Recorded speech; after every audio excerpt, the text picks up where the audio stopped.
नमस्कार, इस बुलेटिन में आप सभी का स्वागत है और मैं हूं आपके साथ पल्लवी राजपूत। सुशांत सिंह राजपूत मामले की जांच में अब ड्रग्स की बू आने लगी है। सुब्रमण्यम स्वामी ने दावा किया था कि सुशांत ने मौत से पहले दुबई के किसी ड्रग डीलर से मुलाकात की थी।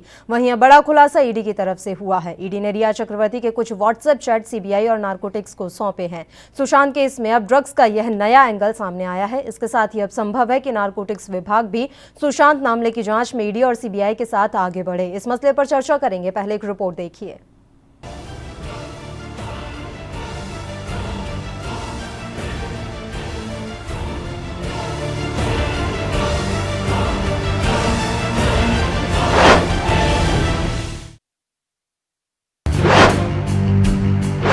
एसएसआर केस में आया नया मोड़।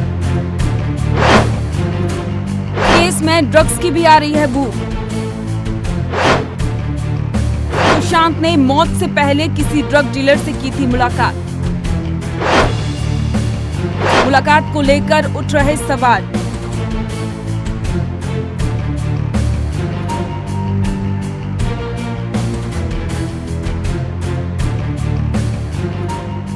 सुशांत सिंह राजपूत मामले की जांच में अब ड्रग्स की भी बू आने लगी है। सुब्रमण्यम स्वामी ने दावा किया है कि सुशांत ने मौत से पहले दुबई के किसी ड्रग डीलर से मुलाकात की थी। वहीं अब बड़ा खुलासा ईडी की तरफ से भी हुआ है।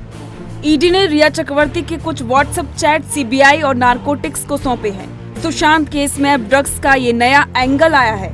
इसके साथ ही संभव है कि अब नार्कोटिक्स विभाग भी सुशांत मामले की जांच में ईडी और सीबीआई के साथ आगे बढ़ सकता है। ईडी के अधिकारियों से मिली सीबीआई की टीम। सुशांत केस की जांच सीबीआई के साथ ही प्रवर्तन निदेशालय भी कर रहा है। ईडी के अधिकारी पहले भी रिया चक्रवर्ती समेत काफी लोगों से पूछताछ कर चुके हैं। अब सीबीआई की टीम सुशांत केस की जांच कर ईडी के अधिकारियों से मिली है। ईडी सुशांत सिंह राजपूत से संबंधित फाइनेंशियल डिटेल्स जानकारी निकाल रही है। सीबीआई की टीम ईडी की टीम के साथ मिलकर फोन डेटा एनालिसिस कर सकती है। बता दें कि पूछताछ के दौरान ईडी पहले ही रिया चक्रवर्ती और उनके परिवार के फोन और लैपटॉप जब्त कर चुकी है। शुक्रवार तक आ जाएगी एम्स की फॉरेंसिक रिपोर्ट। सुशांत सिंह राजपूत के पोस्टमार्टम और विसरा रिपोर्ट की जांच सीबीआई ने एम्स की एक फॉरेंसिक टीम से कराई है। इस जांच के जरिए सुशांत की असल मौत की वजह, उसका वक्त और पोस्टमार्टम में बरती गई लापरवाही भी सामने आ सकती है। एम्स की फॉरेंसिक टीम इस रिपोर्ट को शुक्रवार को सीबीआई को सौंप सकती है। एम्स की टीम डॉक्टर सुधीर गुप्ता की अध्यक्षता में ये जांच की जा रही है। वहीं अब नार्कोटिक्स विभाग का भी नया एंगल इसमें जुड़ चुका है। देखने वाली बात ये होगी कि अब क्या नया मोड़ इस केस में आता है। News desk report, ANB news.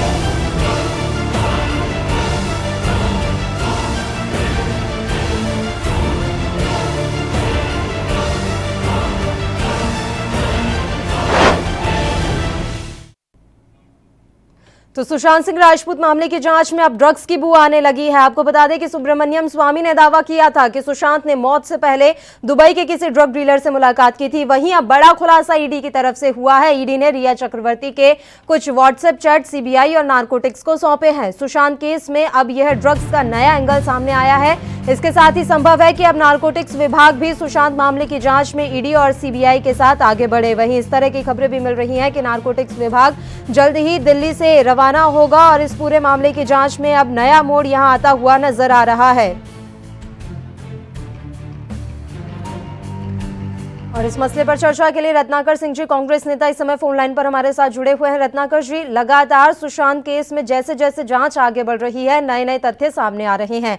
अब किसी ड्रग डीलर से मुलाकात की बात भी सामने आई है। ये बताया जा रहा है कि रिया का किसी ड्रग डीलर से भी कनेक्शन था। सबसे पहले आपकी प्रतिक्रिया। देखिए, आदमी अगर आत्महत्या करना चाहता है, अगर मतलब उसकी कोई भी आत्महत्या करता है, तो यह आप उसकी मानसिकता को समझ सकती हैं कि वो किस परिस्थिति से गुजर रहा होगा। जी। तो इसमें बहुत सारी चीजें होती हैं जो उसको प्रेरित करती हैं आत्महत्या करने के लिए। या तो फिर अगर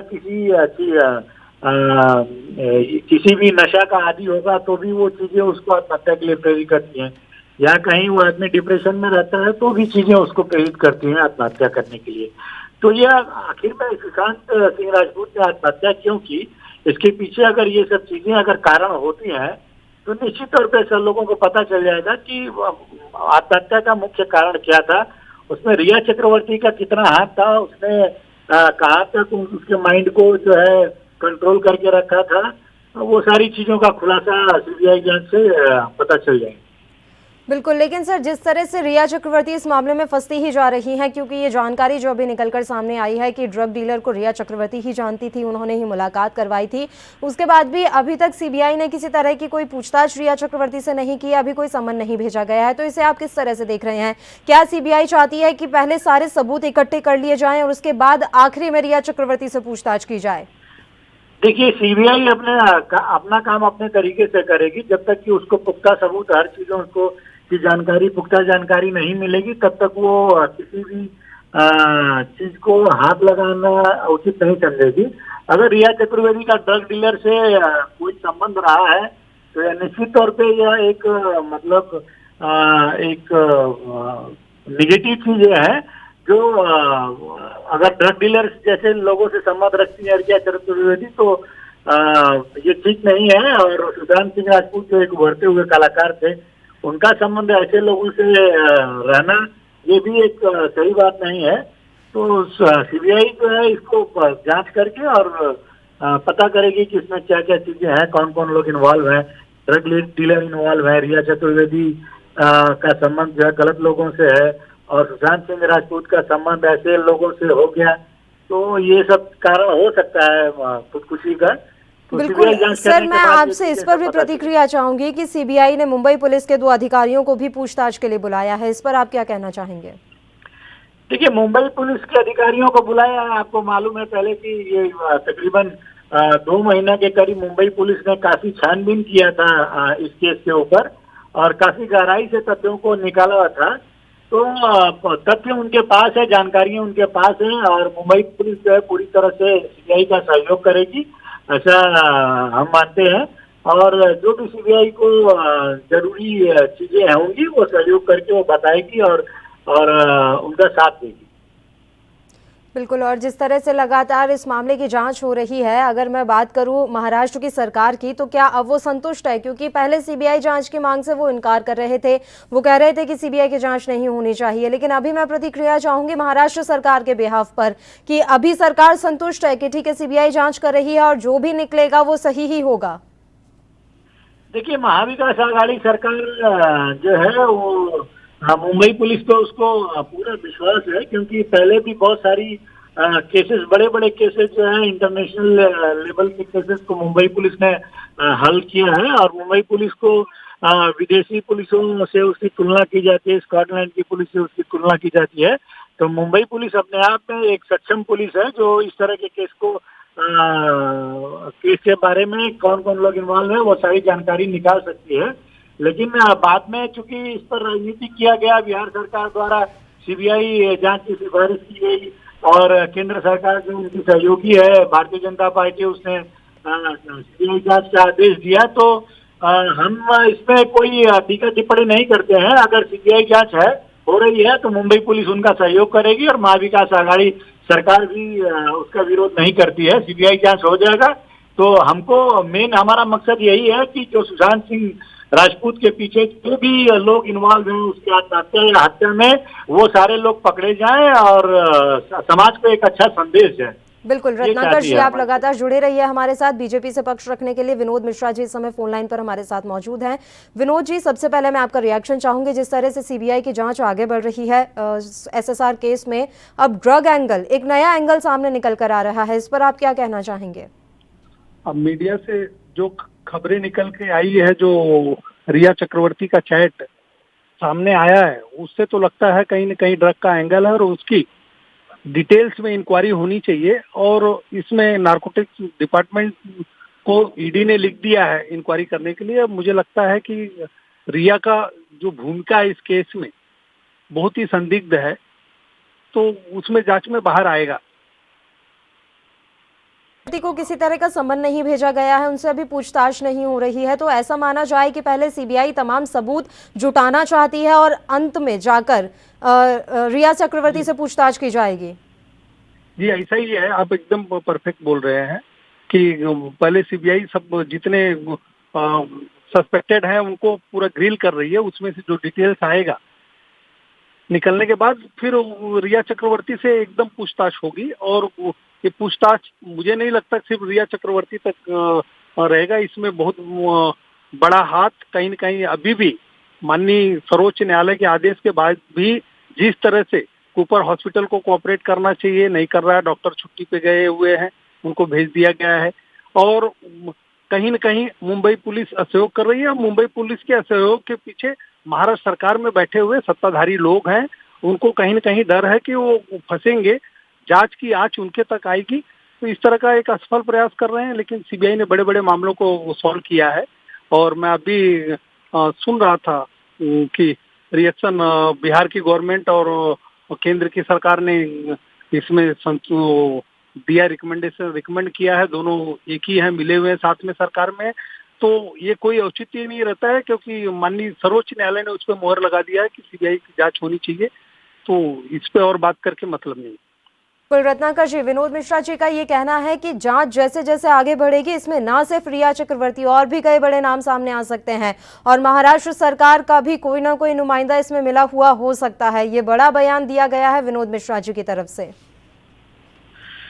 देखिए, इनका काम है सरकार के ऊपर आरोप लगाना, लेकिन मैं आपको बताना चाहता हूं कि मुंबई सरकार और महाविकास आघाड़ी सरकार दोनों जांच में पूरा सहयोग कर रही है। उसमें अगर आप देखी होंगी तो पुलिस अधिकारियों के साथ सीबीआई की मीटिंग हुई है, तो उसमें भी पुलिस अधिकारी सहयोग ही कर रहे हैं, उसमें असहयोग की भावना कहीं नहीं दिख रही है। जहां तक बात है सीबीआई की, सीबीआई अपने हर एंगल से जांच करती है, किसी एक को कल्प्रिट मान के उसी के पीछे लगे रहना मतलब ये सीबीआई एक ही के पीछे नहीं जांच करेगी, वो सारे तथ्यों को साथ में देखेगी और सारे लोगों से पूछताछ करेगी। अगर ड्रग माफिया से भी इन्वॉल्व है उन सारी चीजों को, तो अपने हिसाब से जांच करके और सच्चाई का पता लगाएगी। जहां तक रही बात आरोप की, तो हमारी सरकार और हमारी पुलिस पूरी तरह से सहयोग कर रही है। ये आरोप अनर्गल लगा रहे हैं, इसमें कोई सच्चाई नहीं है। बिल्कुल, वो ये भी कह रहे हैं कि कूपर अस्पताल के जो स्टाफ है वो कॉपरेट नहीं कर रहा है, अस्पताल प्रशासन कॉपरेट नहीं कर रहा है। ये किसके कहने पर किया जा रहा है? डॉक्टर्स छुट्टी पर चले गए हैं, पूछताछ सही ढंग से नहीं की जा रही, तो ये किसके सपोर्ट पे, किसके कहने पर, किसके शह में किया जा रहा है, ये भी बड़ा सवाल है। देखिए, एक चीज मैं बताऊं, सीबीआई अगर किसी से पूछताछ कर रही है तो सीबीआई एक स्वायत्तशासी संस्था है जो किसी के दबाव में काम नहीं करती है। अगर सीबीआई जांच हो रहा है और कोई सहयोग नहीं कर रहा है तो सीबीआई अपने हिसाब से उसके ऊपर एक्शन ले सकती है और फिर उनको गिरफ्तारी भी किया जा सकता है अगर कोई असहयोग कर रहा है तो ये बात गलत है कि कोई सहयोग नहीं कर रहा है। हाँ, हो सकता है कि कोई कोऑर्डिनेशन की कमी रह गई हो, लेकिन मैं उसके बहुत अंदर में नहीं जाना चाहता हूँ। मैं सिर्फ यही कहूंगा कि सीबीआई सक्षम है सारे लोगों से पूछताछ करने के लिए और लोग उनको सहयोग कर रहे हैं।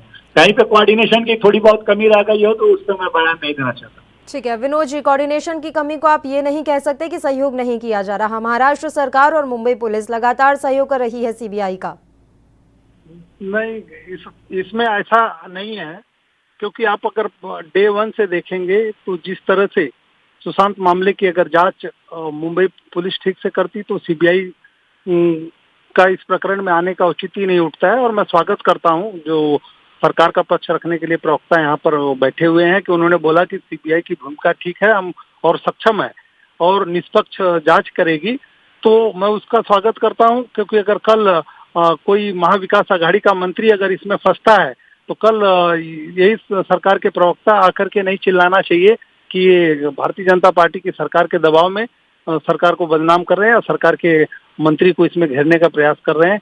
तो ये भी अभी सुनिश्चित कर लेना चाहिए कि आगे इस तरह की भूमिका नहीं हो, क्योंकि एक केसेस नहीं है, पहले भी सर्कुलर आया था कि जो भी महाराष्ट्र के अंदर 7 दिन, महाराष्ट्र सरकार का ही सर्कुलर था 25 मई का, कि जो 7 दिन या 7 दिन से कम दिन के लिए मुंबई में आएगा उसको क्वारंटाइन नहीं किया जाएगा। जब बिहार की पुलिस आई तो उसमें उन्होंने क्वारंटाइन किया और बाद में सर्कुलर सबके लिए चेंज किया, जो एएमसी के अधिकार में नहीं था, जो एडिशनल म्युनिसिपल कमिश्नर उनके अधिकार क्षेत्र में नहीं था, फिर भी उन्होंने सर्कुलर निकाला।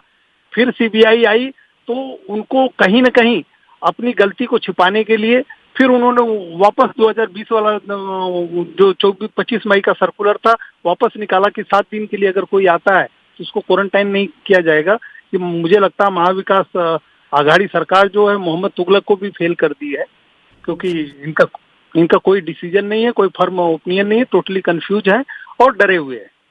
आपको लग रहा है कि डर के कारण ये सब किया जा रहा है? विनोद मिश्रा जी, मैं एक चीज समझना चाहती हूँ, बीजेपी को ऐसा क्यों लग रहा है कि इस पूरे मामले में सरकार की बड़ी भूमिका है? अगर पूरी सरकार की नहीं तो कुछ मंत्रियों की बड़ी भूमिका है। पहले देख लीजिए कि जब सुशांत सिंह राजपूत जी की जो देहांत हुआ, अब वो मर्डर है कि सुसाइड है, 15 मिनट में विदाउट पोस्टमार्टम की रिपोर्ट आए बगैर तुरंत पुलिस ने अनाउंस कर दिया। 2 एम्बुलेंस आई थी, और उसमें जो ऑटोप्सी रिपोर्ट है उसमें कितनी सारी खामियां हैं, उसमें डेथ का टाइम नहीं लिखा हुआ है, क्या उन्होंने खाया पिया, उसको विसरा रिपोर्ट की डिटेल्स नहीं, 80% विसरा उन्होंने यूज कर लिया है। महाराष्ट्र के गृह मंत्री, महाराष्ट्र के कई मंत्री बार बार बोलते रहे, बयान देते रहे मीडिया में आकर के, किसी भी कीमत, उन्होंने वर्ड यूज किया था गृह मंत्री की, किसी भी कीमत पे हम सीबीआई को जांच नहीं देंगे।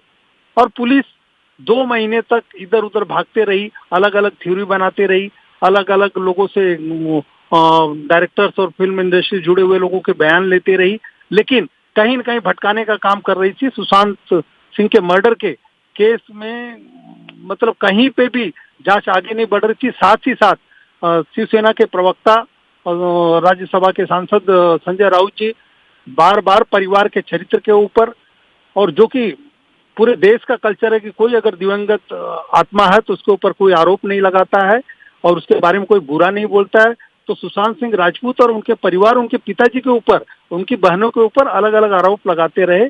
कहीं न कहीं ये डाइवर्जन करने का काम किया इन्होंने। तो ये पहले डे 1 से महाराष्ट्र सरकार का भूमिका संदेह के घेरे में है। देखिए रत्नाकर जी, वो तो साफ तौर पर कह रहे हैं कि महाराष्ट्र सरकार की भूमिका संदेह के घेरे में है शुरू से ही, और अब ये बच नहीं पाएंगे। सीबीआई जांच कर रही है, जो भी दोषी होगा वो पकड़ा जरूर जाएगा। और उसके बाद आप ये मत कहिएगा कि बीजेपी ने साजिश रची है या केंद्र की साजिश है सरकार को गिराने की। देखिए, भारतीय जनता पार्टी जो है, इनके कहने के अगर तात्पर्य से हम जाएं तो इनका कहने का मतलब यही है कि इनको महाराष्ट्र की जो बीजेपी के लीडर्स हैं उनको अपनी ही मुंबई पुलिस पे भरोसा नहीं है। पहली चीज, जो भी वहां पे प्रथम दृष्टया यही देखा गया कि जो फांसी के फंदे से लटके हुए थे सुशांत सिंह राजपूत, तो प्रथम दृष्टया जो कोई सामने आता है उसी के हिसाब से कार्रवाई की जाती है। तो इनका कहना ये गलत है कि जो है कार्रवाई बचाने के लिए किसी के ऊपर किया गया है। मुंबई पुलिस सक्षम है पूरी तरह से, और वह कार्रवाई जो सारे लोगों को अपने इस पे इंक्वायरी कर रही थी, पूछताछ सारे लोगों से चल रही थी। गृह मंत्री स्वयं इसमें इन्वॉल्व और बारीकी से नजर रखे हुए थे। तो यह कार्यक्रम पूरी तरह से चल रहा था। 1 महीना 1.5 महीना में चीजें बहुत इन्होंने वो बयानबाजी जो बयान सब लोगों का रिकॉर्ड करके रखा इन्होंने, और कार्रवाई आगे कर रहे थे। लेकिन अभी इनका सिर्फ शक होना कि किसी दूसरे बड़े लीडर का इन्वॉल्वमेंट है, उसको सीबीआई को रिफर कर देना, ये मेरे हिसाब से ये सही नहीं था। मुंबई पुलिस बहुत ही सक्षम पुलिस है और वह पूरी तरह से तल्लीनता से जांच करके सारी सच्चाई को सामने लाने में वो सक्षम है। इसके पहले भी बहुत सारी केसेस को जो है मुंबई पुलिस ने हल किया है और सच्चाई को सामने लाया है। तो इनका वो तो तमाम पॉइंट सामने रख रहे हैं रत्नाकर जी की कहां कहां कमी रह गई थी, मुंबई पुलिस ने कहां लापरवाही की, सरकार की कहां इसमें मिलीभगत शामिल होने की आशंका जताई जा रही है। उन्होंने तो तमाम पॉइंट सामने रख दिए। सर, उन पॉइंट के हिसाब से जवाब दे दीजिए कि क्यों शिवसेना के प्रवक्ता इस तरह की बयानबाजी कर रहे थे, क्यों अनिल देशमुख ने कहा कि किसी भी कीमत पर सीबीआई जांच नहीं होने देंगे, क्यों मुंबई पुलिस ने आनन फानन में पोस्टमार्टम की ये कार्रवाई की, ये तमाम बातें रखी जा रही हैं, तो उनका जवाब भी आपको देना होगा। हेलो, आवाज आ रही है रत्नाकर जी? हाँ जी, आपकी आवाज आ रही है। देखिए, कोई आनंद फानन में कार्रवाई नहीं की गई है। आप अगर देखेंगे तो सारे लोगों से पूछताछ हो रही थी और पूछताछ के आधार पे ही उसको एफआईआर करना था। मतलब कौन दोषी है, कौन शक के दायरे में है, उसके आधार पे ही एफआईआर करने की कार्रवाई जो है चल रही थी।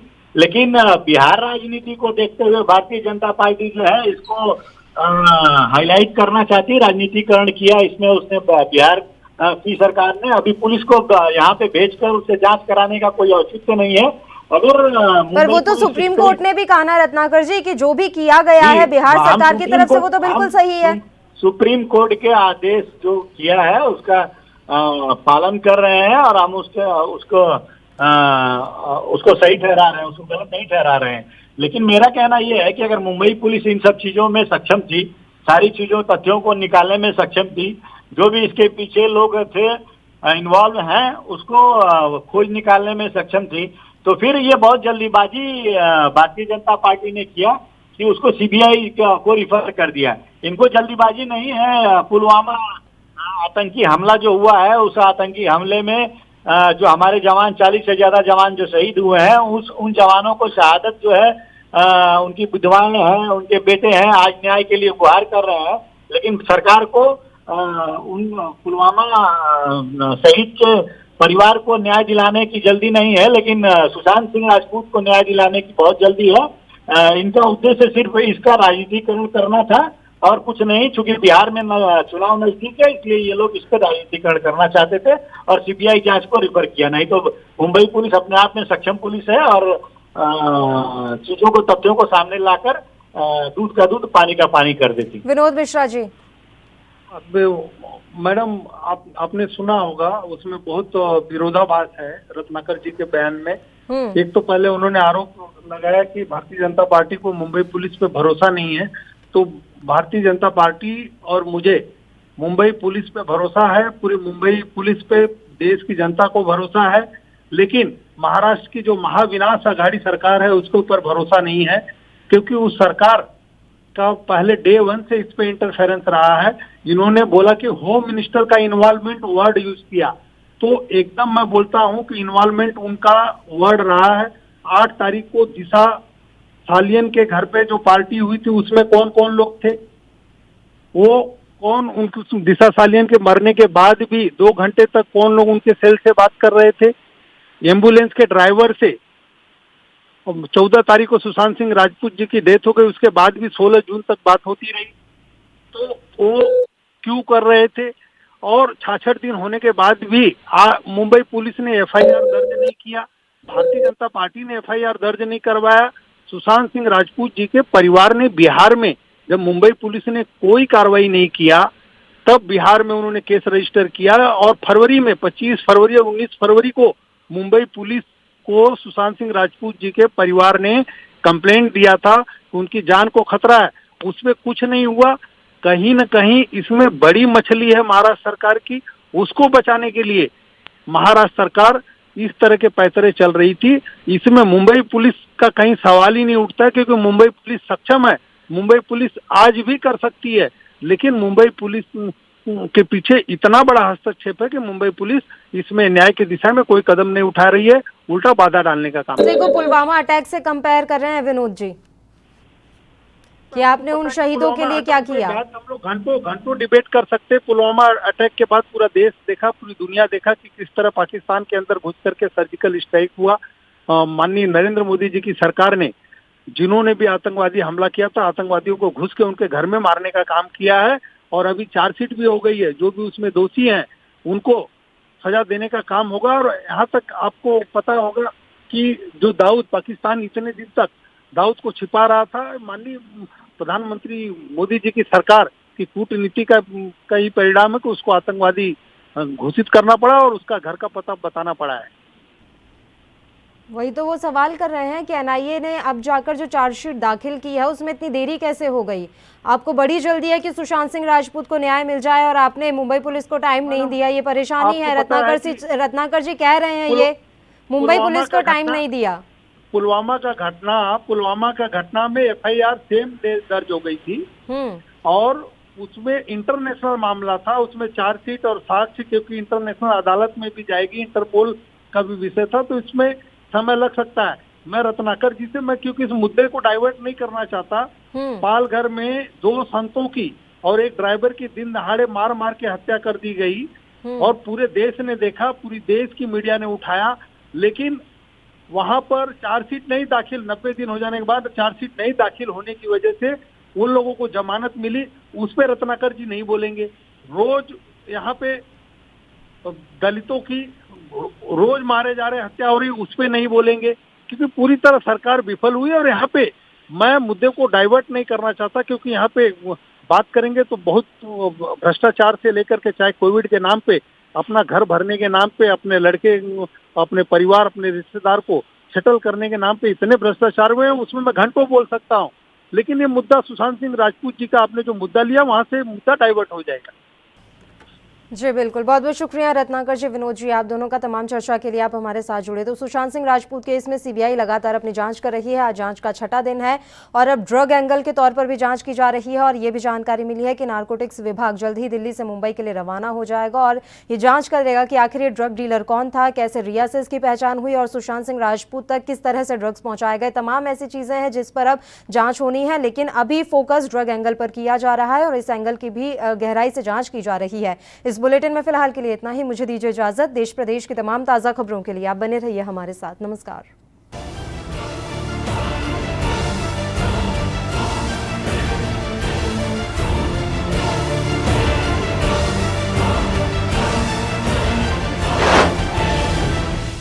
देश दुनिया की खबरों के लिए एएनबी न्यूज को सब्सक्राइब करें और बेल आइकन दबाएं।